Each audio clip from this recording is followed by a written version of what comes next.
ہم بچوں کے ہمیں انگریزی پڑھاتے ہیں نا، تو اس میں رابرٹ بروننگ ایک بڑا شاعر ان کا ہے. دو شاعر ایسے ہیں جن کو انہوں نے غلیظ پلید سمجھ کے انگریزوں نے بھی ٹھوکر مار کے ٹھوٹ مار کے نکال دیا. مرنے کے 100 سال بعد ان کی شاعری زندہ ہو گئی، کیونکہ وہ جو باتیں کرتے تھے اس کو سمجھتا کوئی نہیں تھا. 100 سال پہلے انہوں نے باتیں کر دی. رابرٹ بروننگ ایک، اور دوسرا جان ڈن.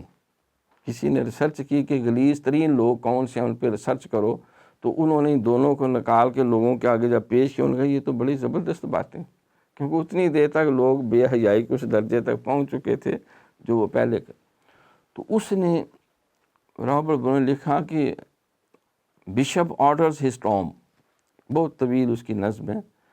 بشپ یعنی بہت بڑا جو پادریوں کا امام جب بزرگ ہوتا ہے. آرڈرز ہز ٹوم، وہ مرنے سے پہلے ہدایات دیتا ہے، میرا مقبرہ پوتنی دو، اونچی جگہ تے بنانا، مر جانے ہوں کسی ایسی جدھر لوگ سیر کرنے زیادہ آتے ہیں، میری منتا زیادہ ہو، اور سڑک سے زیادہ اونچا رکھنا، لوگ جب گزریں تو میرے قدم اونچے ہوں، ان کا سر نیچے ہونا چاہیے.